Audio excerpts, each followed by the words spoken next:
أشهد أن لا إله إلا الله وحده لا شريك له وأشهد أن محمدا عبده ورسوله أما بعد فأعوذ بالله من الشيطان الرجيم بسم الله الرحمن الرحيم الحمد لله رب العالمين الرحمن الرحيم مالك يوم الدين إياك نعبد وإياك نستعين اهدنا الصراط المستقيم صراط الذين أنعمت عليهم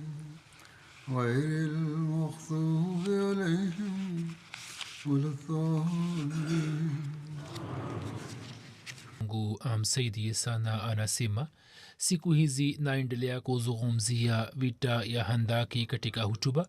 Maelezo mengine ya vita hii yameelezwa kama hivi ya kwamba washirikina licha ya kuvuka Handaki waliposhindwa kupata mafanikio yoyote, bali wakalazimika kukabiliana na fedheha kali.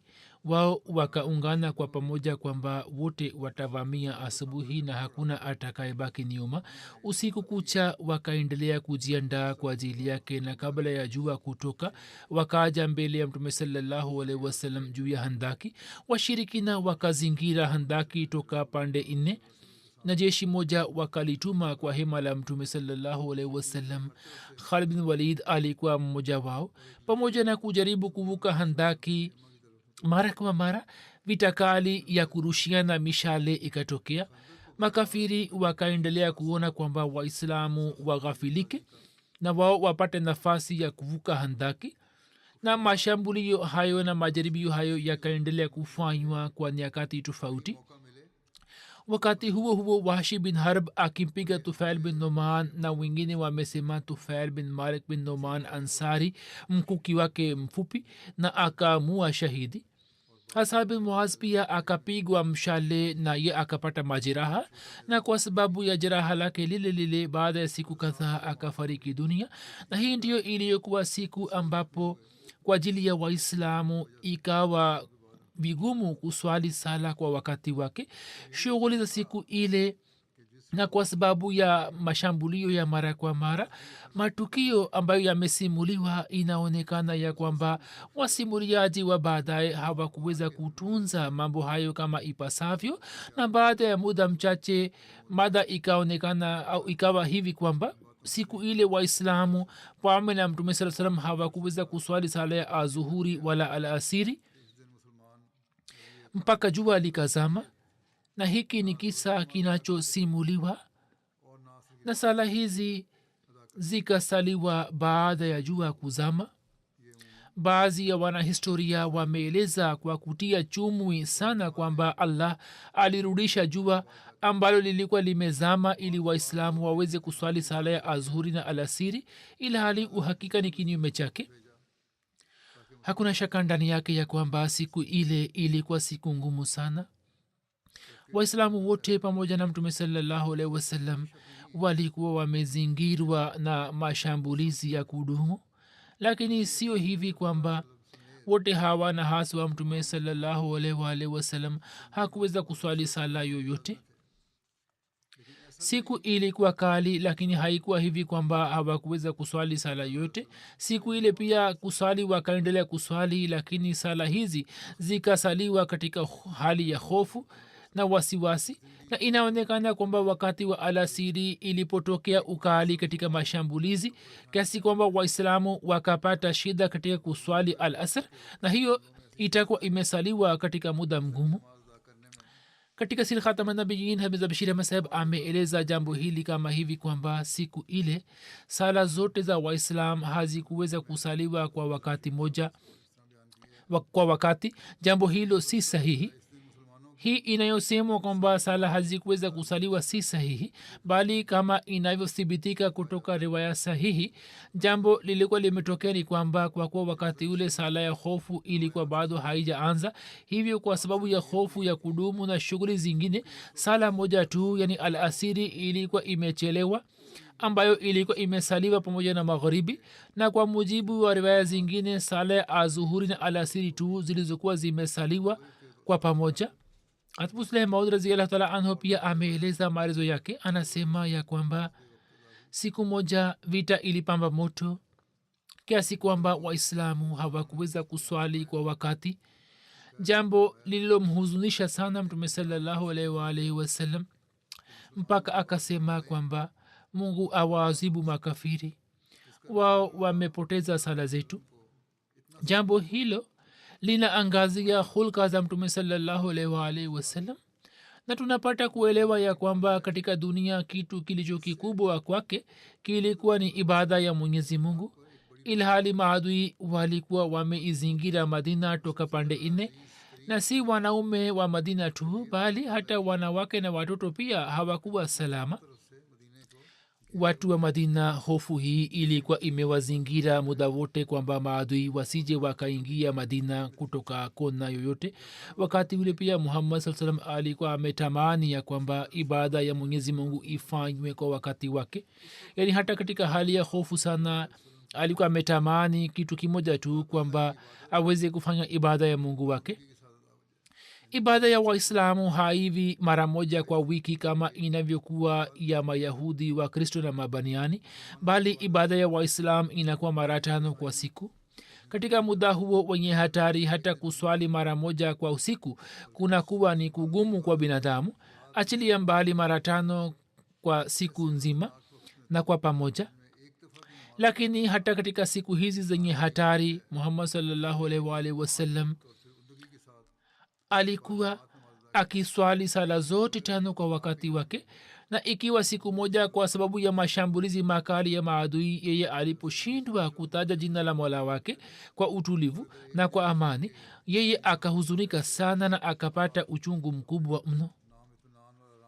hakimu mwadilifu wa zama hizi hatmasihe maud alaihi wassalam ameeleza kuhusu riwaya hizi zote kuwa dhaifu, zinazozungumzia kwamba swala zote zilisaliwa wakati wa usiku, na ameichukulia riwaya moja kuwa sahihi inayozungumzia swala la alasiri kuswali katika muda wa baadaye. hivyo akitoa jibu la shutma la padre mmoja hatmasihe maud alaihi wassalam anasema ya kwamba kuhusu swala hili kwamba wakati wa kuchimba handaki swala 4 zilijumuishwa, jibu la swali hili ni kama hivi kwamba mwenyezi mungu anasema ya kuwa hakuna karaha katika dini, yaani hakuna ugumu ambao uwe sababu ya kumwangamiza binadamu. hivyo wakati wa haja na mabalaa amri imetolewa ya kufupisha sala na kujumuisha swala, lakini katika hadisi yetu yoyote hakuna habari ya kujumuisha swala 4. katika hadisi yote hakuna habari kama hiyo, bali katika fathul bari shara sahih bukhari imeandikwa ya kwamba tukio lenyewe lilikuwa limetokea kwamba swala moja yani al asiri ilikuwa imesaliwa katika muda wa baadaye. hatmasihi maud anasema kwamba ikiwa wewe wakati huu ungekuwa mbele yangu, ningekuuliza kwamba hadisi hii umeichukulia kutoka wapi.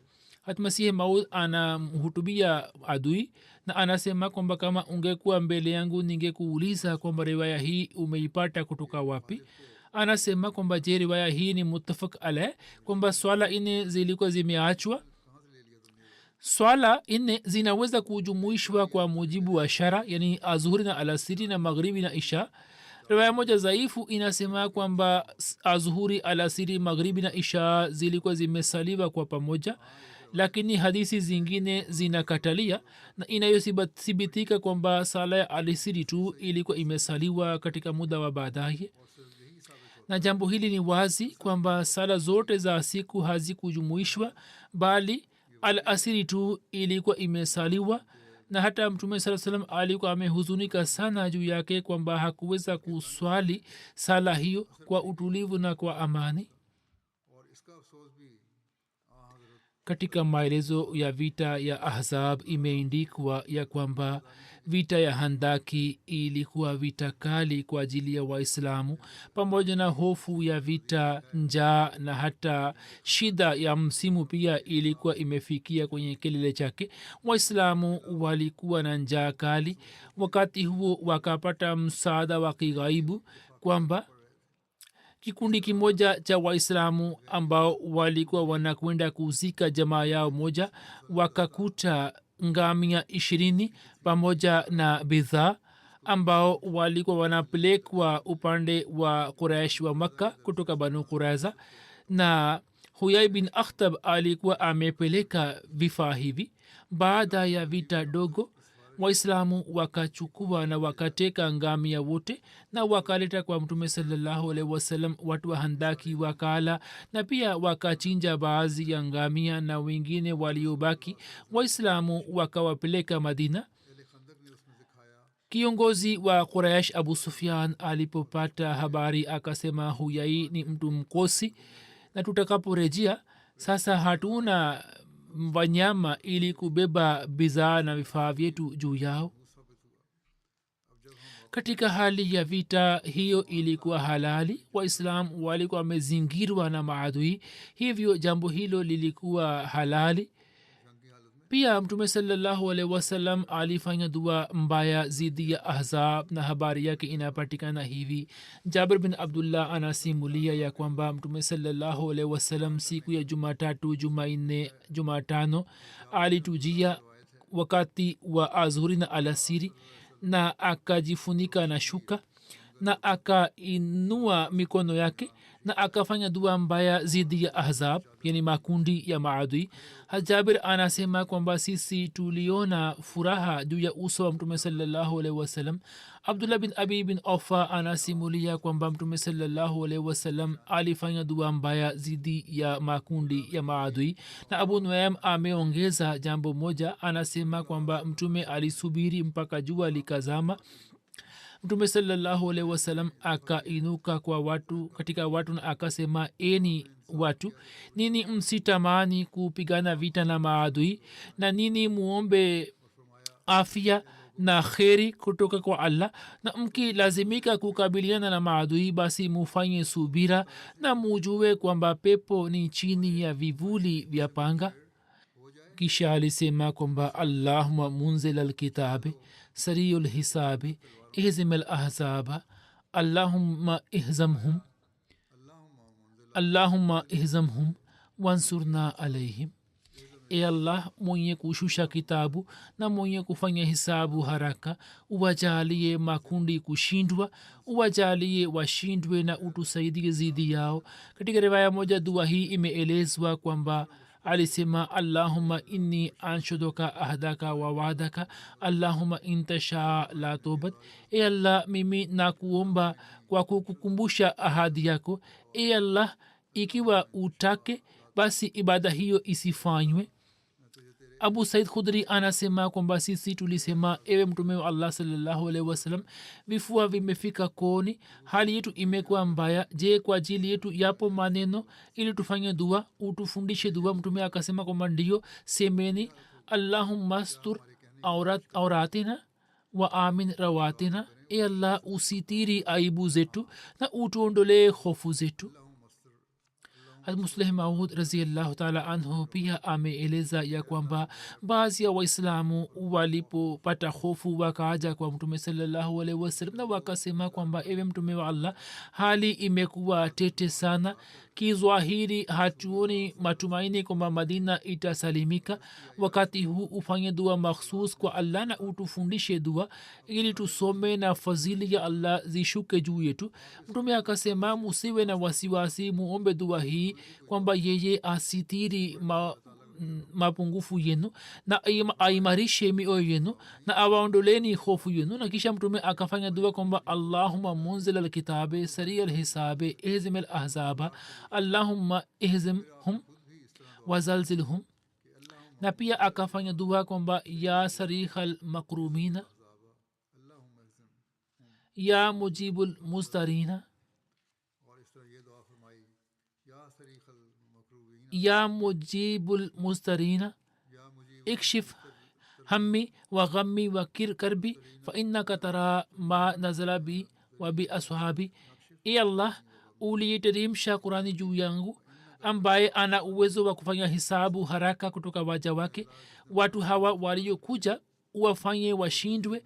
E allah, mimi nakuomba tena kwamba uwafanye washindwe na utujalie utawala na mamlaka juu yao na uzifanye njama zao zishindikane.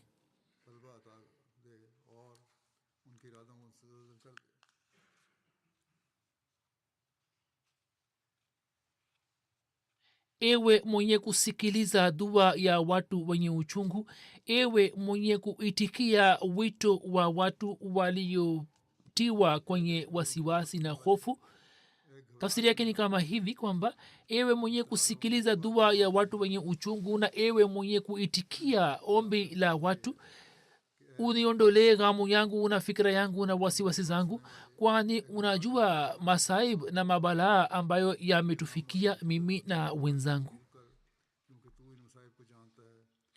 Katika historia imeendikwa ya kwamba vita ilikuwa imekwisha fikia kwenye kilele chake na Quraish wa Makka na makabila ya wenzao walikuwa wamechoka sana na walikuwa na nia ya kuwaangamiza waislamu kwa haraka iwezekanavyo. Na namna ambayo waislamu walikuwa wamezingirwa toka pande nne na Banu Quraiza ambao walikuwa wasaidizi wa Quraish walikuwa ndani ya Madina. Vitu hivi vyote vilikuwa vinatosha ili kuwapa makafiri matumaini na kuwaongeza katika jaziba, na walikuwa na nia kwamba waishambulie Madina mara moja na waiangamize kabisa.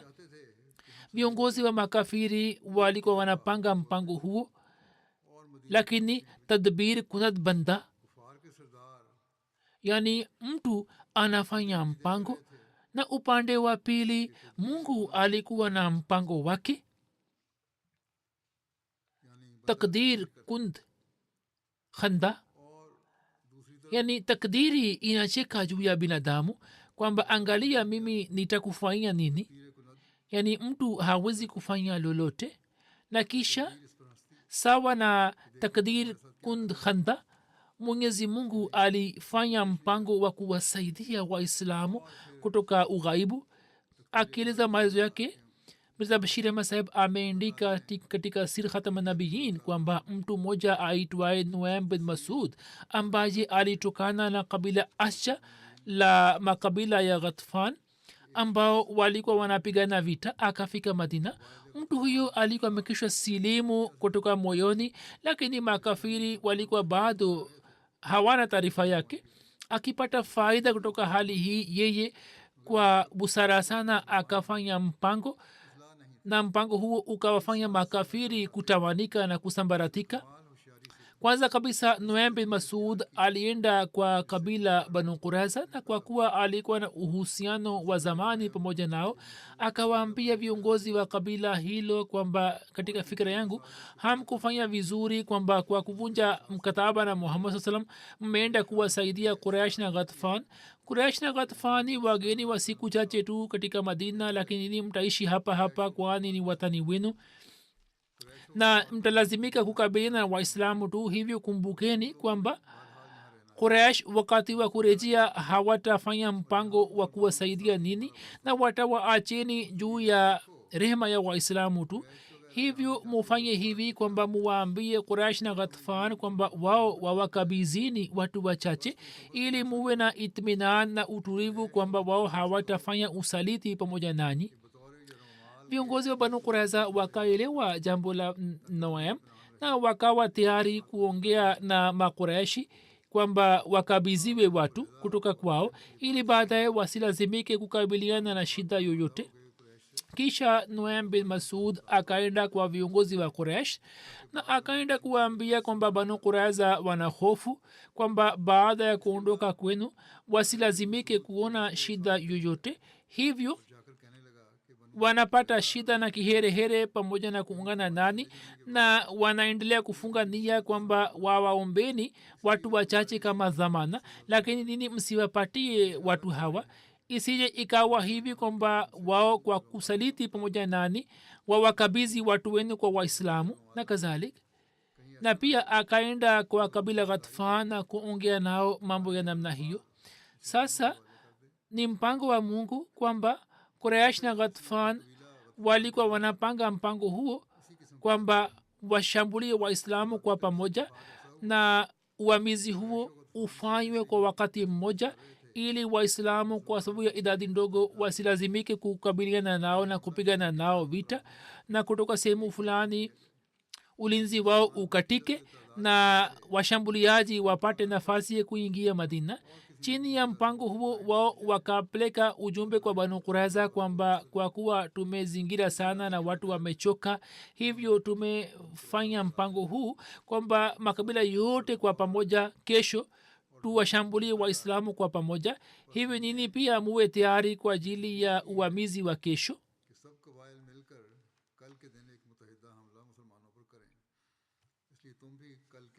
banu kuraiza ambao nuaim bin masud alikuwa amekushaongea nao wakawapatia makureshi jibu hili kwamba kesho ni siku yetu ya sabato hivyo sisi hatuwezi kufanya chochote na pia mpaka nini mutupatie watu wachache kama zamana kwamba nini hamtafanya usaliti pamoja nasi baadaye sisi hatuwezi kushiriki katika uamizi huo Quraysh na Ghatfan walipopata jibu hili la Banu Qurayza wakashikwa na butwa na wakasema kwamba kwa kweli Nuaim alikuwa amesema kweli kwamba Banu Qurayza wamekwisha amua kutusaliti upande wa pili Banu Qurayza walipata jibu la Quraysh na Ghatfan kwamba sisi hatutoi watu kama zamana kama mnataka kuja kutusaidia basi njoni Banu Qurayza wakasema kwamba kwa kweli Nuaim alikuwa ametupatia ushauri sahihi kwamba nia ya Quraysh na Ghatfan si sahihi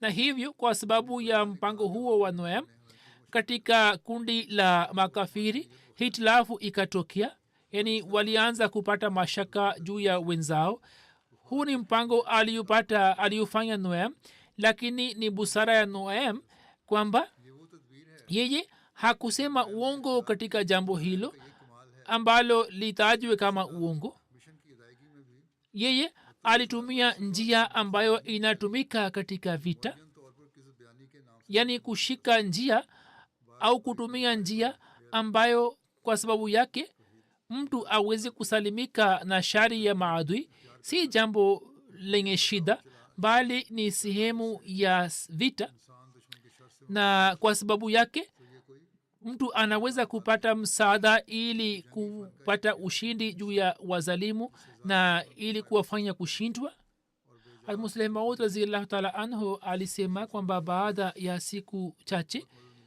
makundi yote mawili yakaafikiana kwamba wakati mmoja mayahudi na washirikina wawashambulie waislamu lakini wakati ule msaada wa mungu ulipata kuzihiri kwa njia ya ajabu na kilichotokeni kwamba mtu mmoja aitwaye Nuaim mtu wa kabila la Ghatfan aliyekuwa amekusha silimu mtu huyo alikuwa amekuja pamoja na makafiri lakini alikuwa anasubiri kwamba akipata nafasi basi awasaidie waislamu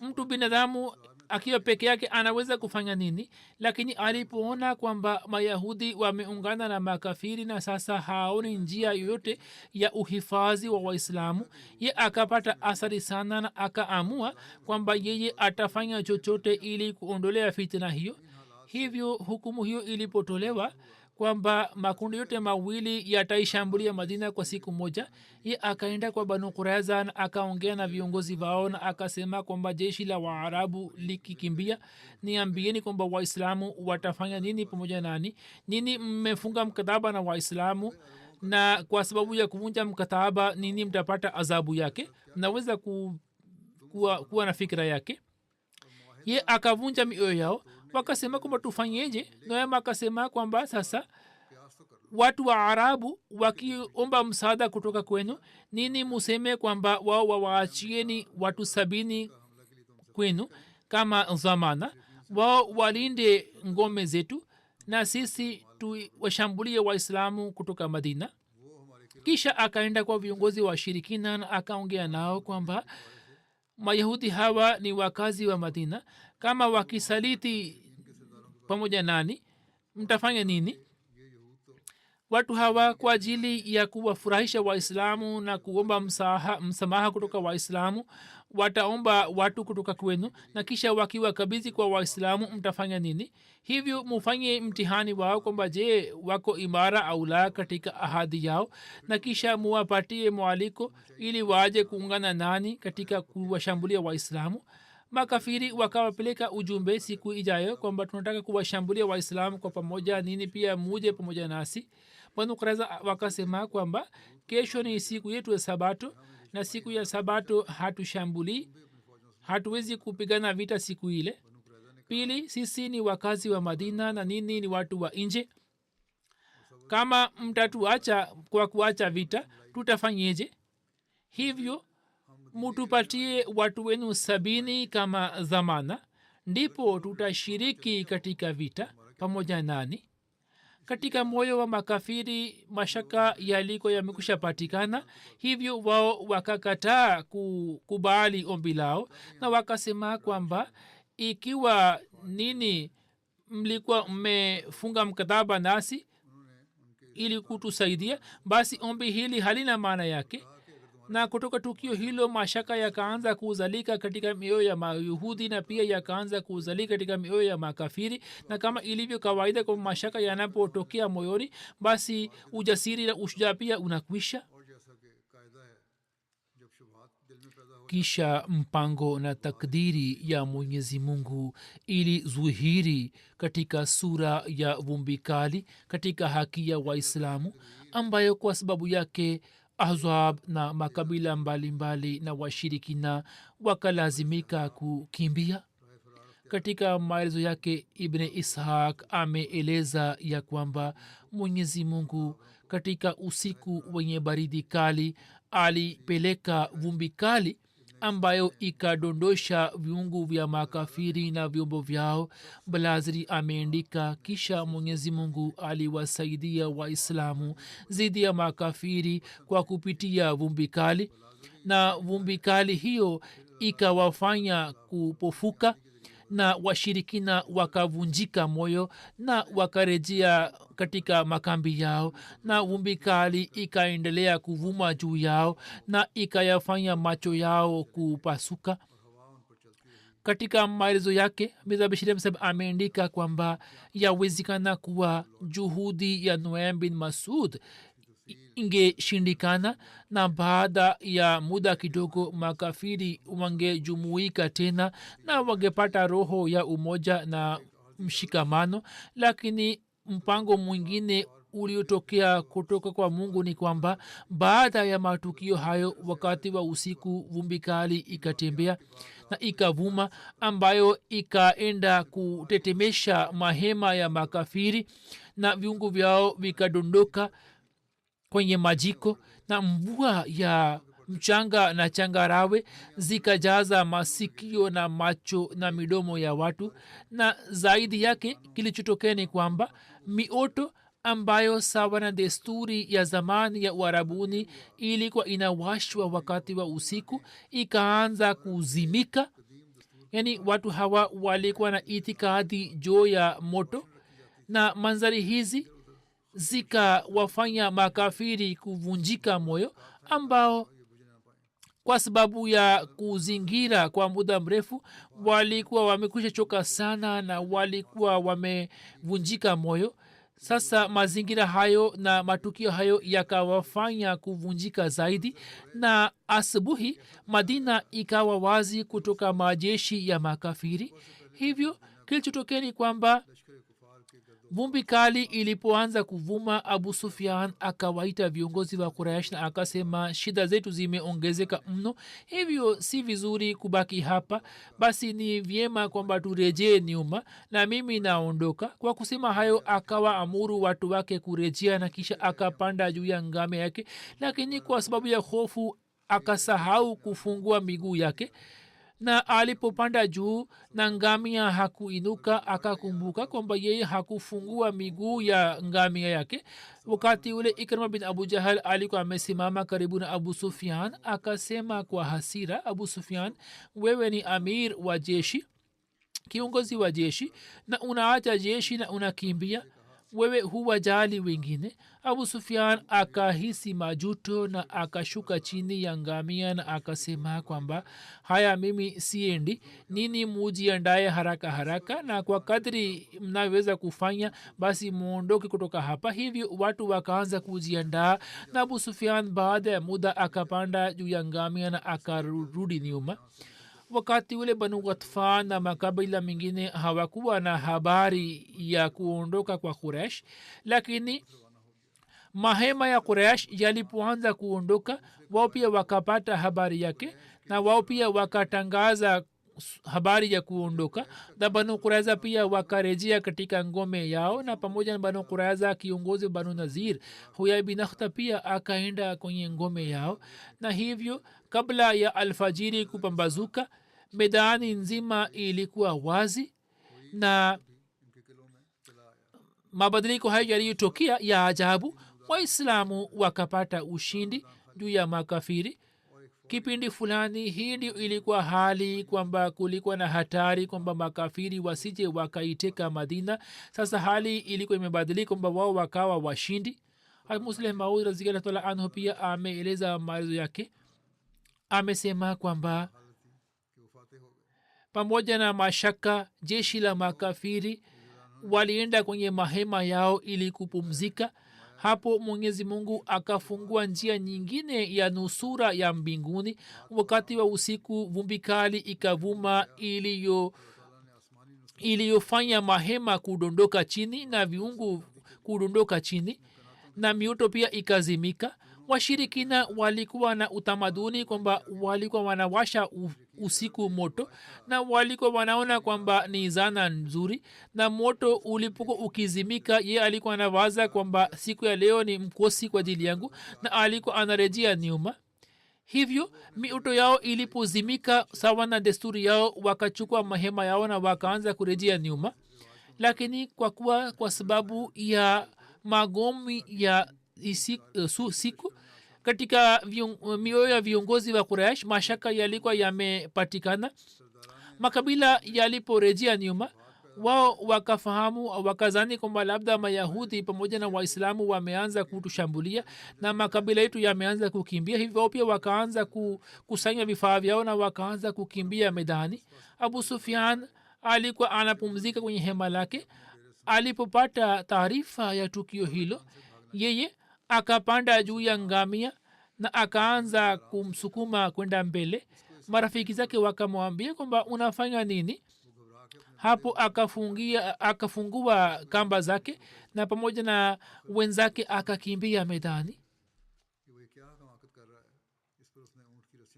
makafiri walipopata hali hiyo, kwa ajili ya kuchunguza hali yao, mtume sallallahu alaihi wasallam akamtuma Huzaifa bin Yaman ili aweze kupata habari ya washirikina. katika maelezo yake katika Khatam an-Nabiyyin imeandikwa hivi kwamba usiku huo huo makafiri walipokuwa wanakimbia medani ya vita, mtume sallallahu alaihi wasallam akawaita maswahaba akasema kwamba je, yupo mmoja wenu ambaye wakati huu aende na ajue hali ya jeshi? lakini maswahaba wanasimulia kwamba wakati ule kulikuwa na baridi kali na pia kulikuwa na hofu na uchovu na njaa, kwamba katikati yetu hatukuwa mtu mwenye kutoa jibu au aweze kuinuka. kisha mtume sallallahu alaihi wasallam akamwita Huzaifa bin Yaman kwa jina lake. yeye akainuka huku akihisi baridi na akaacha kusimama mbele ya mtume sallallahu alaihi wasallam. mtume sasa kwa huruma kubwa akapapasa mkono juu ya kichwa chake na akaomba dua ya kheri kwa ajili yake, na akasema kwamba usihofu na uwe na itminani kwamba inshallah hutapata shida yoyote. wewe uende katika mahema ya makafiri na usiongee na mtu yeyote, na pia usifichue hali yako. Huzaifa anasema kwamba nilipoondoka nikaona kwamba sikuwa na alama au hisia yoyote ya baridi. Upande fulani nilikuwa na hali kwamba nilikuwa natetemeka, lakini anasema kwamba wakati ule baridi ilikuwa imekwisha, na mimi nikahisi kwamba labda mimi napitia hamamu yenye moto, na hofu yangu ikaniondoka. Wakati ule usiku ulikuwa umetawala kote kote. Mimi nikaenda karibu na mahema ya makafiri, na wakati ule nikaona kwamba Abu Sufyan amesimama sehemu moja, na mimi kwa kumwona nikanyosha mshale wangu na upinde wangu. ilikuwa karibu kwamba ningemrushia mshale, lakini nikakumbuka kauli ya mtume, na hapo nikajizuia. Wakati ule kama ningerusha mshale, basi nilikuwa karibu na Abu Sufyan kwamba yeye asingeweza kusalimika. Wakati ule Abu Sufyan alikuwa anawaamuru watu wake kurejea nyuma, na kisha mbele ya macho yangu akapanda juu ya ngame yake, na kwa sababu ya hofu alisahau kufungua miguu ya ngame yake, na kisha mimi nikarejea. Anasema kwamba nilipofika katika hema langu, wakati ule mtume saa salam alikuwa anaswali. Mimi nikasubiri mpaka aswali, amalizi swala yake, na kisha nikamsumulia tukio zima. Hapo mtume saa salam akamshukuru mwenyezi mungu na akasema kwamba hii si natija ya juhudi yetu yoyote, bali ni fadhila ya mwenyezi mungu tu ambayo imewaangamiza ahzab. Na kisha habari ya kuondoka kwa makafiri ilishamiri katika jeshi zima la waislamu. Almusleh Maud ameeleza tukio hili kama hivi. Anasema kwamba katika sehemu ya mwisho ya usiku, medani ambayo ilikuwa na makafiri 25,000 ikawa kama porini. Mtume sallallahu alaihi wasallam wakati ule mwenyezi mungu alimwambia kwa ilham kwamba mimi nimewakimbiza maadui zako. mwenyezi mungu alikuwa amemwambia. Ndiyo maana mtume akawaita maswahaba zake kwamba nani ataenda kujua uhakika wake, na mtume alitaka kumtuma mtu fulani ili kujua habari. Na siku zile zilikuwa siku za baridi, na waislamu hawakuwa na mawazi ya kutosha.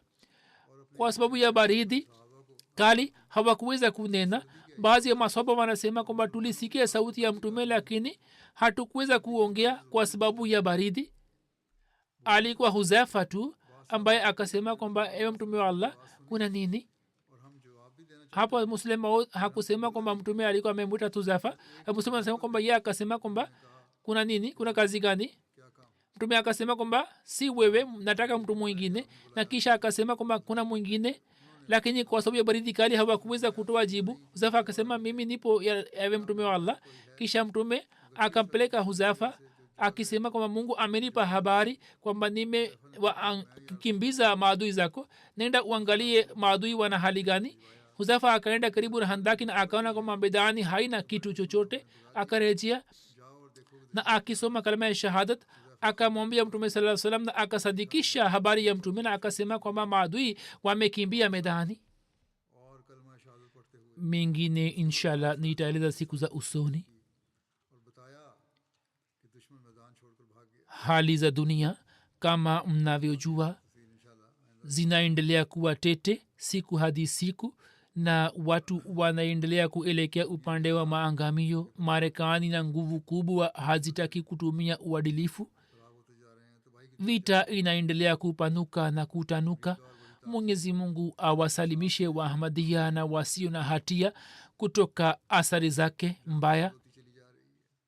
Kwa ajili yake tutalazimika kuongezeka na kuzidi katika uhusiano kwa Allah, na tutalazimika kufanya maombi zaidi na zaidi. Kila Ahmadia anatakiwa kuzingatia hilo. nchini Pakistan kwa ajili ya Waahmadia hali zao zinaendelea kuwa mbaya. mufanya dua kwa ajili yao. Pia muwaombe Waahmadia wa Bangladesh, wao pia wanaendelea kukabiliana na mateso makubwa. Mwenyezi mungu awarehemu wote.